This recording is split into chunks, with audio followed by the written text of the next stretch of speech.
Hey everybody, so we're back and we're in the car again, but that is because we are about to drive around and deliver all of our devotionals that we've been talking about, which is super exciting. And we actually have a really exciting announcement at the end of the video today. I don't even think, Francesca knows what it is, but I didn't tell her that I was, gonna announce it. But that's really exciting. So if you see us today, which I guess today would be Tuesday, so probably about a week before this video comes out, we'll be driving around to all y'all's houses and delivering these books.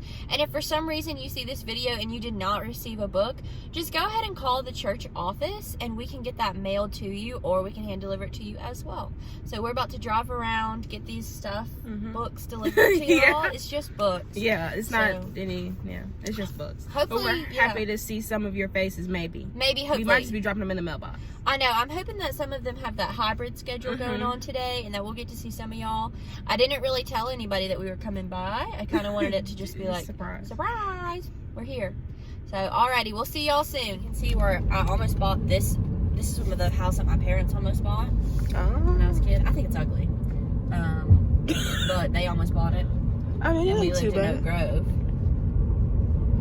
So you would have lived there instead of living in Petal? Yep, in that house, because my mom wanted to be close to my uncle's house. Okay, who are you dropping off to now?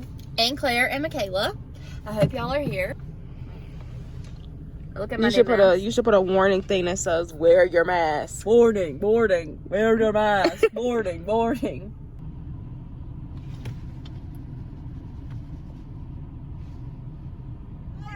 on, that's a nice calendar that I kind of want that's by their trash, because I was going to buy one.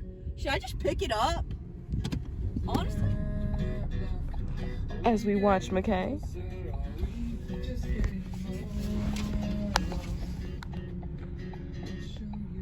I could really use this in my office. Yeah. It's nice. It is nice. I don't think anything's wrong with it. They just didn't want it. Okay, Audrey Boudreaux, I'm coming for you. Hello, lovey. Okay, Brody got his devotional. Let me back up. First person in the video. Yeah. So excited. Hey everybody, it's me and Francesca. We're back again for another lesson, but this time we have our devotionals. Dun, dun, dun. We just finished dropping these off at y'all's houses, actually, so you'll see these in our video tomorrow, which is today for y'all, which is kind of funny if you think about it. But we are just going to be in these video lessons going through and doing probably one lesson that y'all will deal with that week. And we'll let you know what day it is. So if you've already been able to look at your books and go over it and start, then you know that each day is labeled by day 1 or day 2, all in the top left corner. Okay, so one thing I was going to say is to make sure you're doing this every day. It's not just for you to do the days we post videos, like on Sundays and Wednesdays, like normal. Please, y'all, try to do this every day. I promise you it will be very fulfilling. We're all going to go on this. And we're doing it too. We have copies too. We're all doing going it to with go y'all on this journey together. And, you know, it's a really cool book. And I think you all enjoy it. So definitely do it every day, not just the days we post. And it's just over 3 months. So we should be finishing these right before summertime, before we go on summer trips and stuff like that. So it'll be really good for this season for us to just have this consistency and to be able to rely on each other. So if you look in this section, it talks about jumping to the truth section in the back of the book on page 218. And it asks you to read about God on the list and put check marks by the truths that are easy for you to believe in. And place question marks by the truths that are difficult for you to believe in. And so Francesca and I checked some of these out, and we kind of were in the agreement that there's nothing that we don't believe in about this. But I definitely feel like when I was in middle school and high school, it was harder for me to believe in it. And some of those truths were some on this page. It talks about how God the Father uses every situation, good and bad, for the good of his children and his ultimate glory.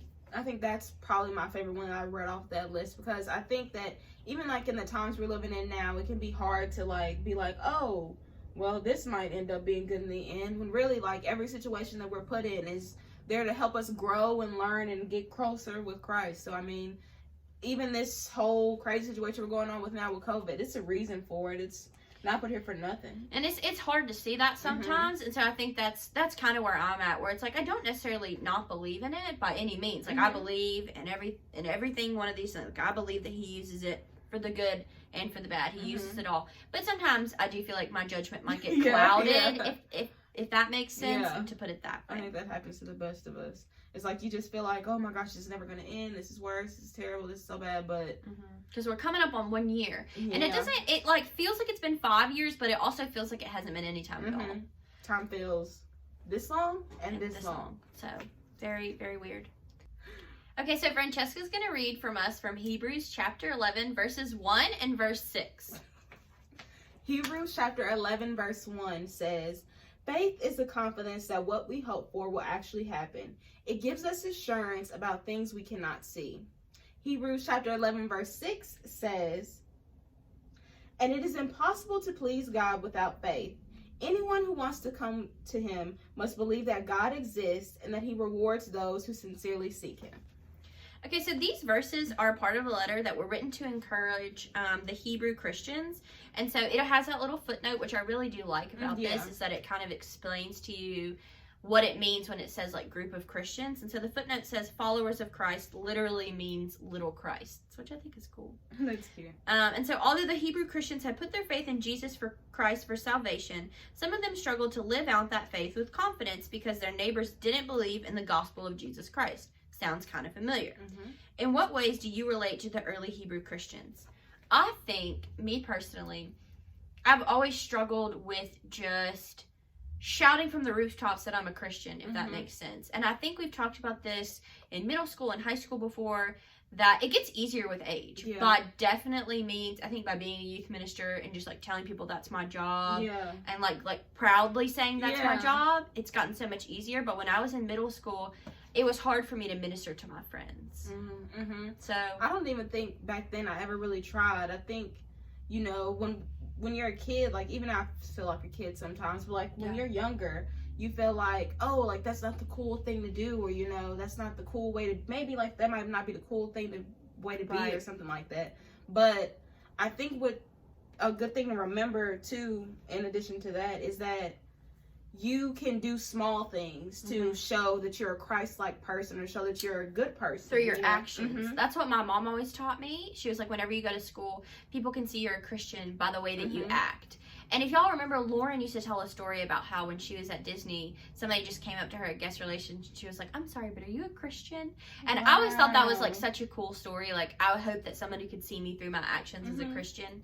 But I definitely think in ways to relate to the Hebrews, like that's probably how I relate, is that when I was younger, and it does get easier with age and with practice, and with keeping the right people around you too. Like we talked about in our last lesson. Exactly, all ties in. You know, the people that surround you really make a difference. So yeah, that's definitely how I relate, and I encourage y'all, as you're reading these, because this is the first one, so I'm going to explain it a little bit more today, to write your answers in this book, or maybe keep a journal. So when it has these questions, you know, put day 1, and you can just put 1, because all the questions are color-coded, which is just really nice. So now Francesca's going to read Ephesians chapter 2, verses 8 through 9. Ephesians 2, verse 8 through 9. 8 reads, God saved you by his grace when you believed, and you can't take credit for this. It is a gift from God. 9 reads, salvation is not a reward for the good things we have done, so none of us can boast about it. And so these verses were a part of a letter from the Apostle Paul, and he wrote to the early church in Ephesus. And it was a circular letter, meaning it was supposed to be passed around from church to church. And the way that I like to think about that, to put it in like new terms, is like an email that you just keep on forwarding to people. So that's kind of a way to think about it. And this letter contained doctrine that Paul believed every Christian should know and embrace. So basically, it's just like if you ever get emails from school or from me or anything, and it has the body, like the important stuff that you need to know. It has the headlines and the body. That's basically what's going on. And so where does faith come from according to this passage? I'm going to have Francesca read it one more time, just so that we can get a refresh. Because I know that this scripture is kind of like, what does that even mean? So it's kind of a little tricky. To put it in perspective for us, anyway, in current times. God saved you by his grace when you believed. And you can't take credit for this. It is a gift from God. salvation is not a reward for the good things we have done. So none of us can boast about it. So, and the question is again, where does faith come from according to this passage? And faith comes from your belief in Christ. And so it goes on to further explain right here, belief and faith are two very different things. Believing in something is agreeing that it's real or true. Having faith in something requires not only believing it, so to have faith, you must first believe. That's what that question's asking you. But also trusting it to bring about promised results and living according to that trust. True faith leads to action.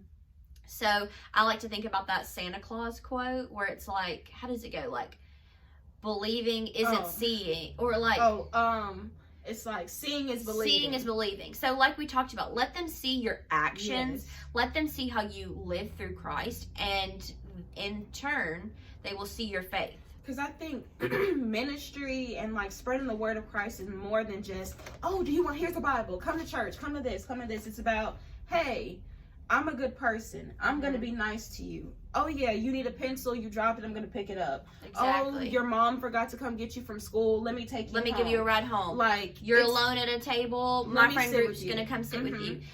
Just like that. Yeah, it's the small things that really show people like, this person is a good person. Or this person is just a not holy, like a fulfilled person because they can see, they can be helpful to others, and they can spread just the niceness of Christ with other people. Exactly. And so many people claim to have faith in God, but only those who respond appropriately to the gospel of Jesus Christ actually do. An appropriate response includes accepting God's forgiveness for sin and surrendering our lives to follow Jesus in obedience. And so we talked about in our last two lessons, how to live for God. And we talked about how to surround yourself with the right friends, to really just switch your mentality. Maybe you're not in the right place. And to do self-assessments, do self-checks. Like, am I living for God or am I living for myself? And so these next kind of questions kind of go in a little bit more depth than that. And we're not going to go over them in our video lesson because this is very personal questions, personal time. And we encourage y'all to take this seriously and to do personal time. It's just like a little, whether it's in the morning or at nighttime or even in the middle of the day when you just think about it, take time for yourself and for Christ and just commune and be with him. Watch the video. Time. Yes, watch the video with us, but also read the scriptures on your own. Look for different interpretations. Maybe you like the King James version more. Yes, maybe you like the different versions, and you can download that free Bible app on your phone, and it has all the versions there for you.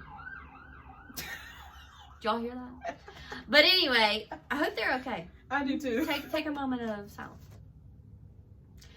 Anyways, I genuinely hope that y'all enjoy these lessons. I'm really liking the book so far. Francesca and I are going to be working through these with you. Every day. Yes, and so we do have an exciting announcement. Woo.